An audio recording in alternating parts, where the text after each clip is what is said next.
ස්තුතියි ස්වාමිනී. ස්වාමිනී තව දුරටත් මේ කතාව ඇදගෙන යා යුතු නෑ කියලා මං හිතනවා. මොකද කියනවා නම් මොහු වැරදිකරු.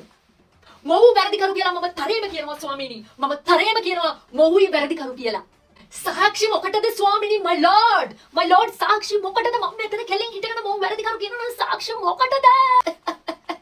මට මිනිස්සු දිහා බලන් ඉඳි කියන්න පුළුවන් අපේ ගෙවල් පැත්තේ අයත් මට කියවට හොඳ ඉවත් තියෙනවා කියලා මිනිස්සුම දැක්කම මට කියන්න පුළුවන් ස්වාමීනි ඔහු වැරදි කවුද නිවැරදි කවුද කියලා මට. තව සාක්ෂි මොකටද ස්වාමීනි? ස්ක්‍රීන්ෂොට් ස්නැප් නැප් හැමදේම මං ගාව තියෙනවා. ටින්ඩ කියයි ලයින් කියයි හැමදේම සාක්ෂි මට සාක්ෂි පිට සාක්ෂි මට තියෙනවා ස්වාමීනි. තාමත් විශ්වාස නැද්ද මාව? මම මගදී නවත්තන්නේ ස්වාමීනි. කතා කරන්න දෙන්නකො ස්වාමීනි. ගෙදරත් ඕමයි ස්වාමීනි. කට්ටිය කතා කර කර ඉන්නකොට මම මොනාරි කියන්න ගියාම අම්මා කියනවා කට වහගෙන ඉන්න කියලා.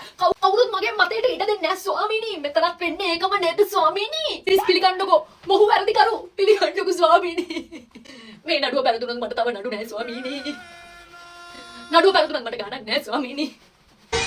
ඔප්පු කරන්න තව දේවල් නැහැ කියලා මම හිතනවා ස්වාමිනී. පාස්වර්ඩ් ඉල්ල ගන්න, මැසේන්ජර් WhatsApp මේ හැමදේම පාස්වර්ඩ් ඉල්ල ගන්න. ඔබට හිතා ගන්න පුළුවන් කවුද වැරදි කරු කියලා. මම ඔබතුමාට 100%ක් වත් ඔබතුමා විශ්වාස කරේ නැහැ. සාක්ෂි ඉල්ලුවා. හැබැයි සාක්ෂි මත ගියොත් අදම රදා පැවතුණු මේ සභා ගර්භය කවදාවත් ඇත්තට තැන නැහැ ස්වාමිනී. සාක්ෂි දෙන්න ස්වාමිනී. සාක්ෂි දෙන්න. සාක්ෂි දෙන්න ස්වාමිනී. my lord my lord නඩුවාරේ අපි තව මාසයකට කල් ඉල්ල ගන්නවා මොකද මේ මම සාක්ෂි ගෙනල්ලා නැහැ.